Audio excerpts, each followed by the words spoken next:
بالمصطفى بلغ مقاصدنا واغفر لنا ما مضى يا واسع الكرم وأذن لصحب الصلاة منك دائمة على النبي بمنهل ومنسجم يا رب بالمصطفى بلغ مقاصدنا واغفر لنا ما مضى يا واسع الكرم ثم رضا عن أبي بكر وآن عمر وآن علي وعن عثمان ذي الكرم يا رب بالمصطفى بلغ مقاصدنا واغفر لنا ما مضى يا واسع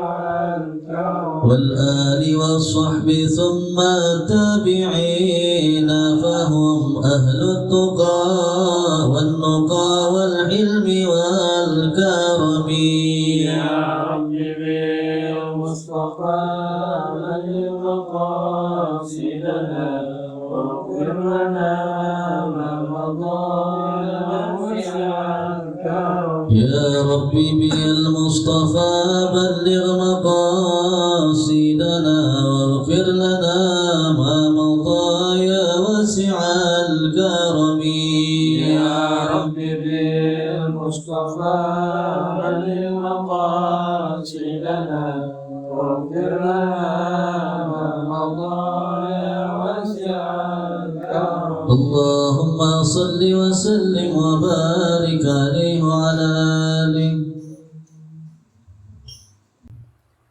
Kita lanjutkan pembacaan kitab Al-Ahad, masih berkaitan dengan sunnah di dalam sholat. Kita masuk di buku yang antum pegang, halaman 116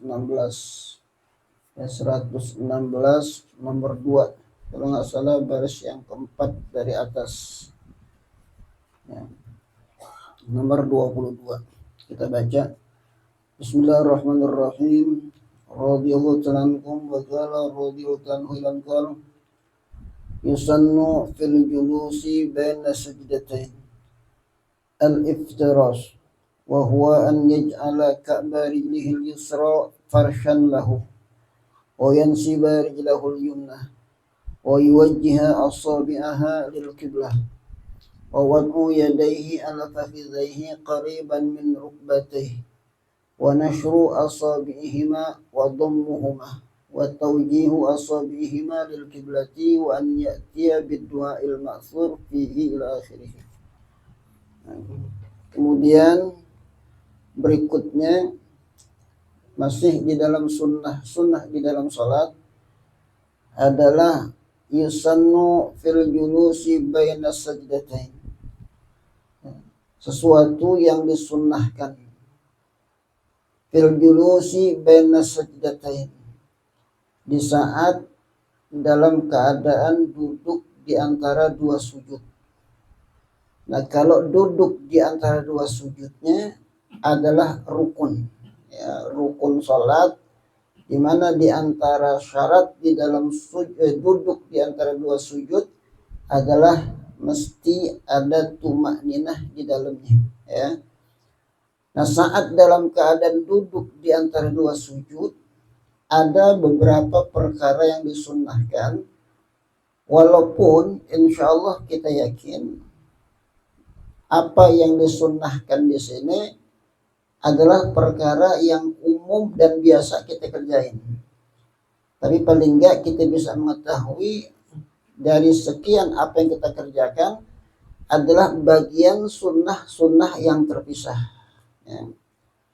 Nah, yang pertama al-iftirash, duduknya dalam keadaan duduk di antara dua sujud, sunnahnya adalah duduk iftirash. Tadi duduk di antara dua sujud itu kan rukun sholat, ya.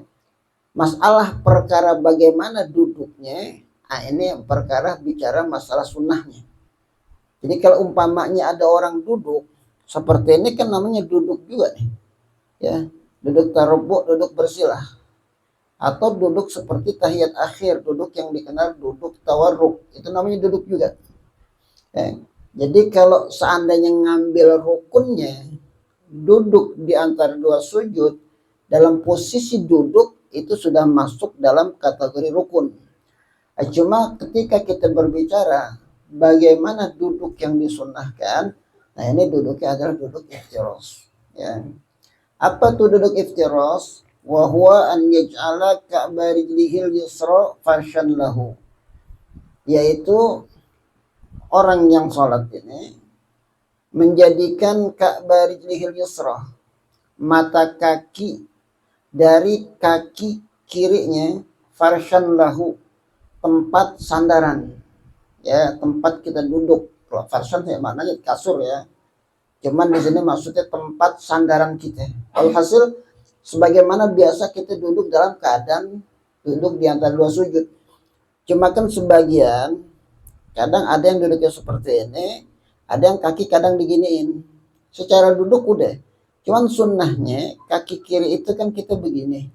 Andaikan ini mata kaki, maka kita duduk di atas seperti ini, ya. Walhasil insya Allah saya pada paham ya, kurang lebihnya ya, kurang lebihnya kan ya seperti ini tuh. Ini kan namanya mata kaki nih, ini mata kaki kita, nah kita duduk di sini, ya.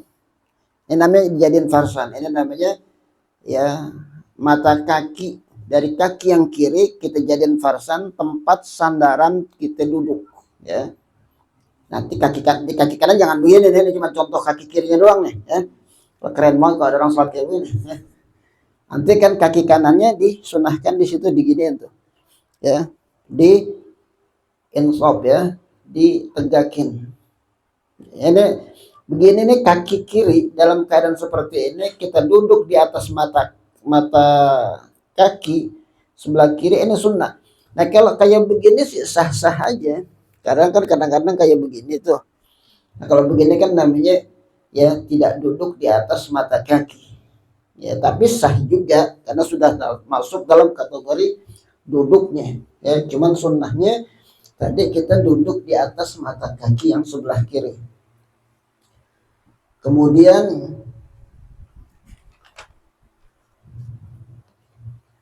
wayan shiba rijlahul yumnah, dan menegakkan kaki yang kanan. Kayak tadi ya, jadi kaki kanannya agak tegak, kirinya kita giniin, ya. Kita duduk di atas mata kaki, kemudian kaki kanannya kita tegakin. Wa yuwajjiha asabi'aha lil qiblah, dan menghadapkan jari-jari kaki yang kanan ke arah kiblat. Jadi dari sisi ini sebetulnya banyak sunnah tuh. Duduknya kita di atas mata kaki kiri, meluruskan kaki yang kanan, jari-jarinya menghadap ke arah kiblat. Ini sudah merupakan bagian sunnah tersendiri, ya. Nah kemudian kita lihat tadi, jadi kan duduk di antara dua sujud rukun. Cara duduknya sunnahnya duduk iftirash. Nah di bawah bisa kita lihat nomor 4 yang bawah itu, al-iftirash yusannu fi sitti jalasatin. Duduk iftirash ini ya sebagaimana duduk dalam keadaan di antara dua sujud, duduk di antara dua sujud, namanya duduk iftirash, disunnahkan di 6 tempat, ya, disunnahkan dalam keadaan duduk 6 tempat. Yang pertama al-julus baina sajdatain. Ini kalau cara duduk iftirash ya. Pertama duduk di antara dua sujud. Nah, disunnahkan cara duduknya adalah dengan duduk iftirash. Kemudian yang kedua at-tasyahhudul awal. Saat kita dalam keadaan duduk tasyahud awal atau tahiyat awal, maka cara duduk kita pun sunnahnya adalah dengan duduk iftirash. Kemudian yang ketiga at-tasyahudul akhir, duduk tasyahud akhir, idza kana ba'dahu sujudu sahwin, ya. Kalau sekiranya setelah tasyahud akhir ini ada sujud sahwi, ya, umpamanya lupa tahiyat awal atau lupa kunut, maka sewaktu kita duduk di duduk tahiyat akhir atau tasyahud akhir, duduknya bukan duduk tawarruk, ya. Kalau duduk tawarruk itu sebagaimana kita duduk tahiyat akhir, ya. Nanti insya Allah ada keterangannya. Jadi kita lupa tahiyat awal, lupa mungkin kunut dalam salat subuh, maka saat tahiyat akhir duduknya pun duduk iftiros, ya, karena setelahnya kita terkena sujud sahwi dengan sebab meninggalkan tahiyat awal atau dengan sebab meninggalkan kunut pada sholat subuh, ya. Nanti begitu sujud sahwi selesai 2 kali baru duduk tawarruk, ya. Nah, kalau posisi imam ngerti, makmum ngerti, itu enak tuh.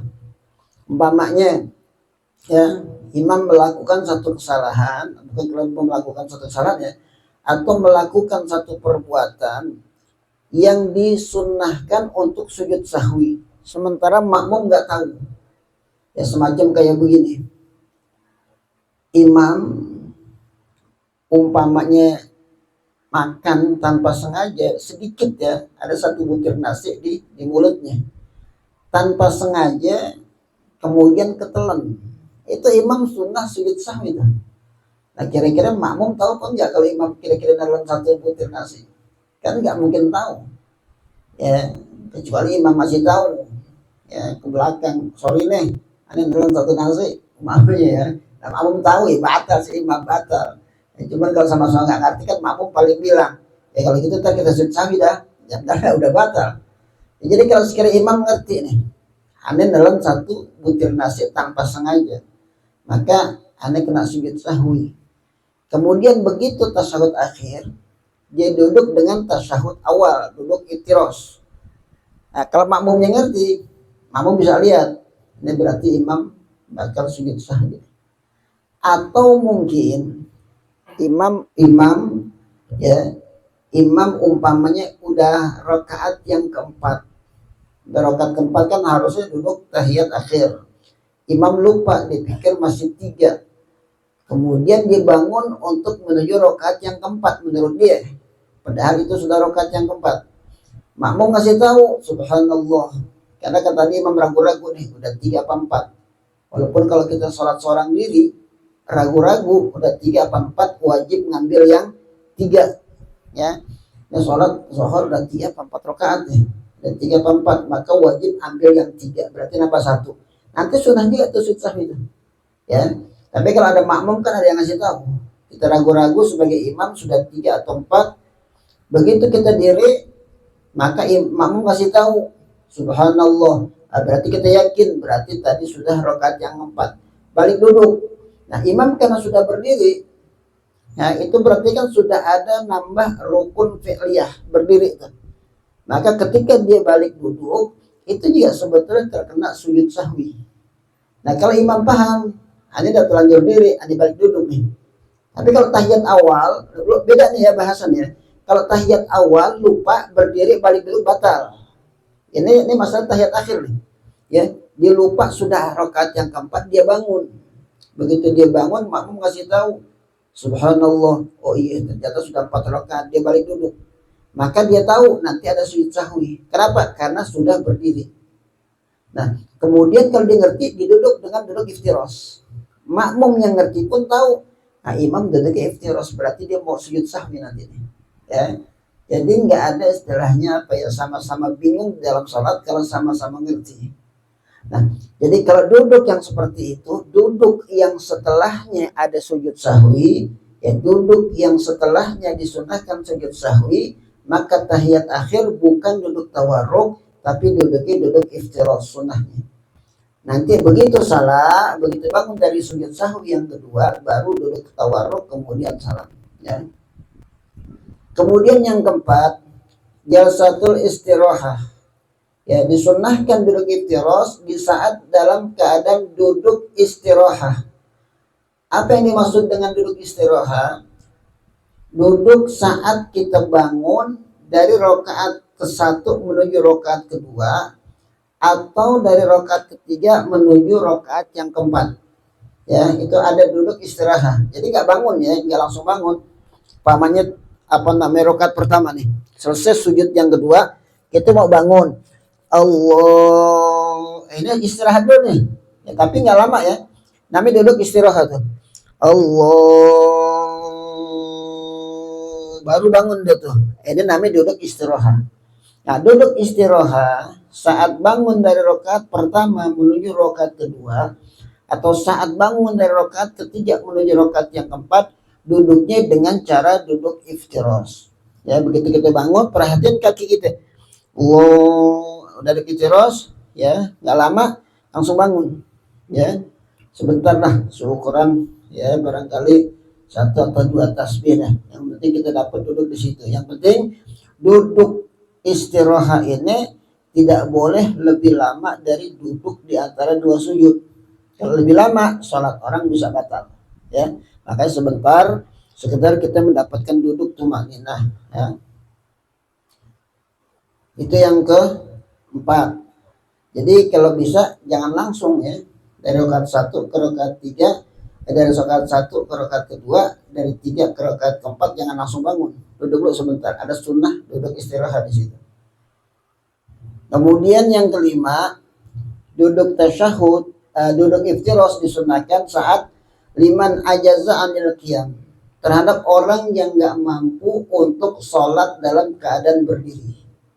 Disunahkan sholat dianjurkan duduk, maka duduknya dengan cara duduk iftirash dalam keadaan sholat. Atau orang mampu kuat cuma mau melaksanakan sholat sunnah. Ya, kalau sholat sunnah kan nggak wajib berdiri. Ya, bersolat wajib berdiri. Tapi kalau sholat sunnah, ketika kita kuat, kita mampu untuk berdiri, kita melaksanakan dengan cara duduk, sholat sunnah boleh.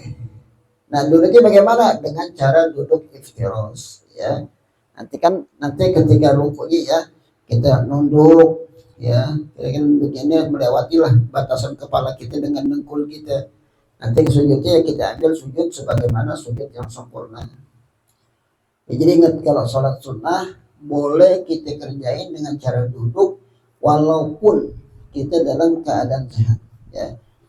Jadi kalau orang sholat wajib nggak mampu untuk berdiri, kemudian dia mau duduk di bawah, maka hendaklah duduknya disunahkan dengan cara duduk iftirash.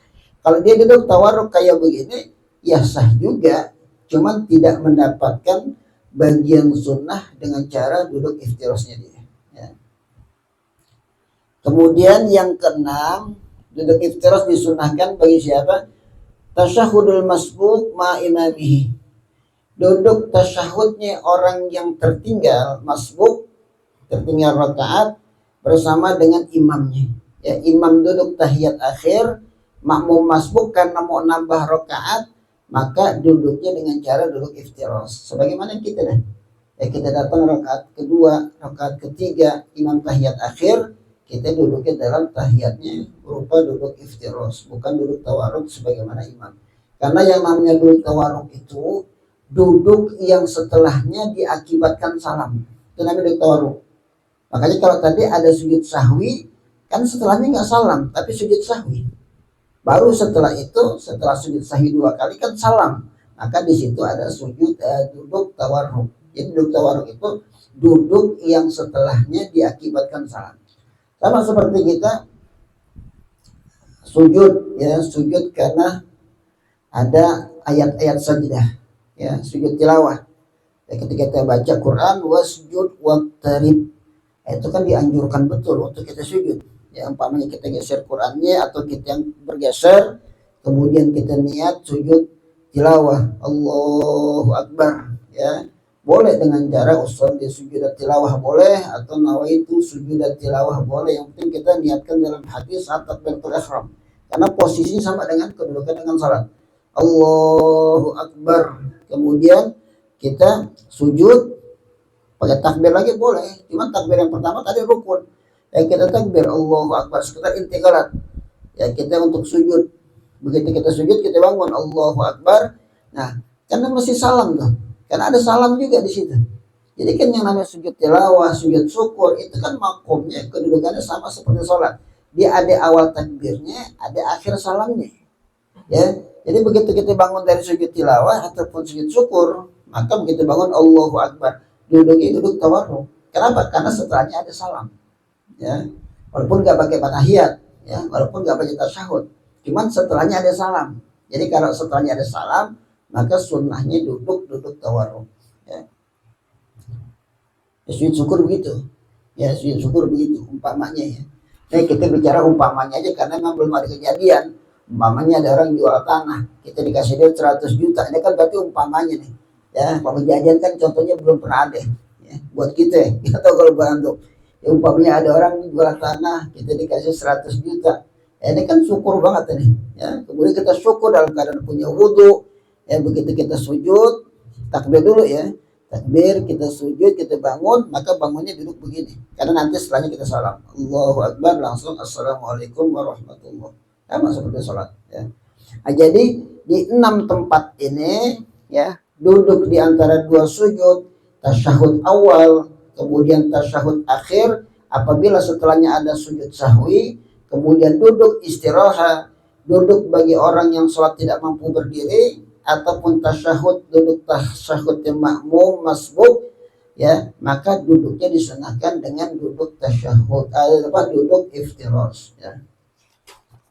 Nah, kemudian masih di dalam keadaan duduk di antara 2 sujud, wawat sunahnya wawat yadaihi ala fakhidhaihi qariban min rukbataihi, dan dia meletakkan yadaihi, kedua tangannya, ala fakhidhaihi, di atas kedua pahanya, qariban min rukbataihi, dekat daripada dua dengkulnya. Ya, umpamanya ada dengkulnya ya. Ada dengkul, ujung kitab ya. Ujung kitab dengkul, kemudian ini tangan kanan, ini tangan kiri, ya, diletakkan di dekat ujungnya. Ya, enggak di ujung persis tapi dekat dengan dengkulnya. Ya, ini sunnahnya tuh. Kemudian wa nasru asabi'ihima, dan membentangkan jari-jarinya. Jadi bukan diginiin, tapi dibentangkan. Ya, bukan digulung kayak begini, tapi dibentangkan. Ini sunnah tersendiri. Wa dhammuhuma, dan digabung, dilempetin, bukan direnggangin. Ya, jadi begitu kita duduk di antara 2 sujud, jari kita begini, ya, jari kita mendekati dengkul, tangannya dibentangkan seperti ini. Antara jari-jari itu didempetin di sini. Ya, jangan direnggangin. Walaupun renggang sah, cuman sunnahnya didempetin antara jari-jari. Ya, kan masih banyak yang kayak begini tuh. Tapi sunnahnya begini. Ya. Wa tawjihu asabihima lil qiblah, dan mengarahkan jari-jari keduanya baik yang kanan ataupun yang kiri lil qiblah, ke arah kiblat. Jangan nyamping ataupun jangan nyerong kemari atau jangan nyerong kemari, tapi diusahakan untuk meluruskan, dihadapkan ke arah kiblat. Ya, ini dari sisi ini banyak sunnah yang kita dapat tuh. Ya, satu sunnah yang kita praktekkan karena ganjaran dan pahala dari Allah Subhanahu wa taala, dan Quran Allah menyebutkan, "Qul in kuntum tuhibbunallaha fattabi'uni yuhibbukumullah wa yaghfir lakum dzunubakum." Itu kan berarti sunnah yang kita ikutin, ya, baik itu sunnah yang sifatnya dalam ibadah seperti ini, ataupun sunnah-sunnah dalam arti pengajian akhlak-akhlak Nabi, ya, akhlak-akhlak Nabi yang berupa akhlak-akhlak hati seperti tawadhu, ikhlas dan sebagainya, maka kita ikutin, itu mendapatkan ganjaran tadi, ya. Qul, katakanlah, in kuntum tuhibbunallaha, kalau kalian cinta kepada Allah, fattabi'uni. Ya, Allah mengatakan ikutin aku wahai Nabi Muhammad. Ya, maksudnya ikutin Nabi Muhammad. Apa yang kita dapat? Yuhibbukumullah, Allah bakal cinta, wa yaghfir lakum dzunubakum, Allah bakal mengampuni dosa kalian. Satu sunnah yang kita dapat itu seperti itu. Nah, kira-kira kalau ada satu sunnah yang kita amalin, itu nggak bisa tergantikan dengan isi dunia dalam segala macamnya. Ya, kekayaan dunia kan luar biasa, tapi pahala satu sunnah yang kita ikutin itu lebih besar daripada perkara seperti itu. Kenapa? Karena datangnya dari Allah Subhanahu wa taala. Kemudian wa an ya'tiya bidu'ail ma'thur, dan hendaklah dia mendatangkan doa di saat duduk di antara 2 sujud dengan doa-doa yang ma'thur, fihi, doa-doa yang memang ada riwayat dinukil daripada Rasulullah sallallahu alaihi wasallam, ya. Wa zikrul ma'zur fihi, dan diantaranya zikir yang ma'zur yang dinukil dari Rasulullah SAW, ada riwayatnya adalah Rabbi firli, ya Allah, ya Tuhanku, ampunilah aku, warhamni, dan rahmatilah aku, wajburni, dan tutup rapetin segala setiap kesalahan kita, warfa'ni, angkat derajat saya, warzuqni, berikan saya rezeki. Ingat rezeki ini bukan sekedar materi, uang dan sebagainya. Kadang kita lebih melihat ke arah itu sehingga lupa terhadap rezeki yang seperti lebih besar. Apa? Peredaran darah kita masih berjalan, napas kita masih seperti biasa, mata masih bisa melihat, telinga masih bisa mendengar. Itu kan nikmat-nikmat yang sungguh sangat luar biasa. Kenapa? Dengan sebab nikmat itu kita bisa masih menuju masjid, kita masih bisa melihat Al-Quran, hadir di majelis-majelis ilmu, yang balasan daripada itu kan pahala dari Allah Subhanahu wa Ta'ala. Kadang nikmat-nikmat yang besar seperti ini suka enggak kita pandang. Kita suka hanya memandang kalau kita dapat duit, ataupun makan enak dan sebagainya. Padahal bagaimana kenikmatan duit andaikan dikasih banyak, sementara nikmat mata nggak bisa kita melihat, telinga nggak bisa kita mendengar. Itu kan manfaat secara agamanya nggak ada, kurang. Jadi warzuqni, kita minta sama Allah Ta'ala diberikan rezeki, walhasil rezeki yang terbaik buat kita menurut Allah Subhanahu wa Ta'ala, bukan menurut kita. Wahdini, berikan kita hidayah, petunjuk, wa'afini, sejahterakan kita, wa'afu anni, dan maafkanlah daripada kesalahan-kesalahan saya. Doa-doa yang biasa kita baca semuanya mengandung unsur doa yang teramat sangat luar biasa.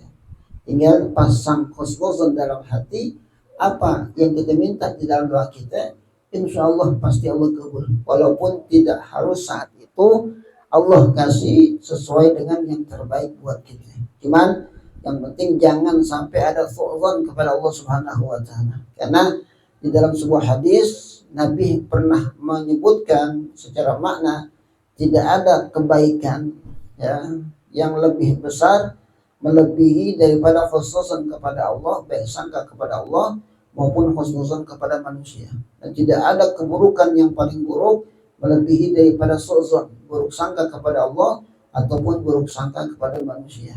Jadi apapun permintaan kita, selama apa yang kita makan halal, nggak bercampur dengan sesuatu yang haram, kemudian kita berusaha semaksimal untuk menjadi hamba Allah yang taat, maka apa permintaan kita khususkan kepada Allah, insya Allah dikabul, termasuk apa yang kita baca di dalam doa duduk di antara dua sujud. Ini daripada tambahan sunnah yang bisa kita baca malam ini, karena kebetulan sunnah berikutnya itu juga agak panjang, walaupun sedikit, kalau ada yang bisa kita pakai di dalam sholat kita, itu sudah merupakan satu karunia yang sangat luar biasa. Mudah-mudahan ada manfaatnya. Amin ya rabbal alamin. Wallahu a'lam bishawab. Apa ada yang muskilah?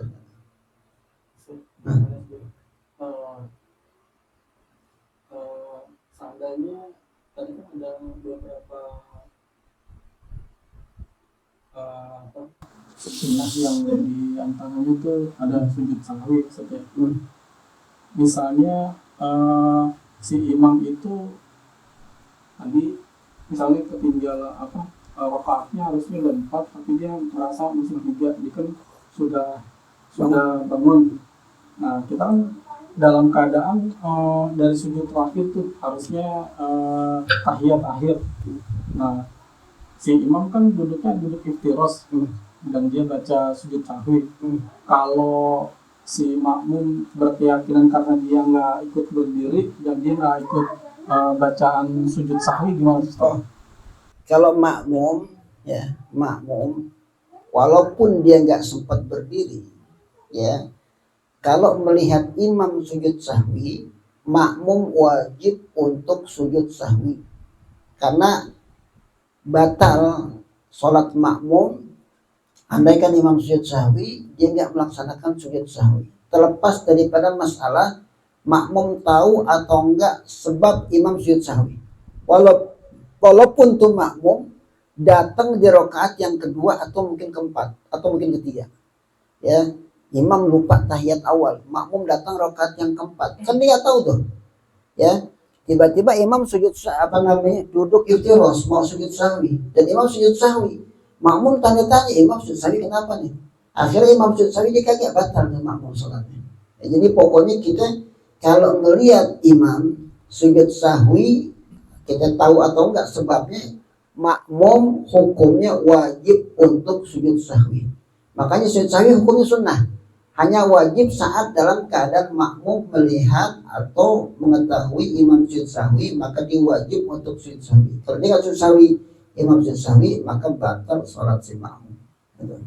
Ya, jadi terlepas daripada masalah dia nggak naik, yang penting imamnya melakukan, wajib melakukan.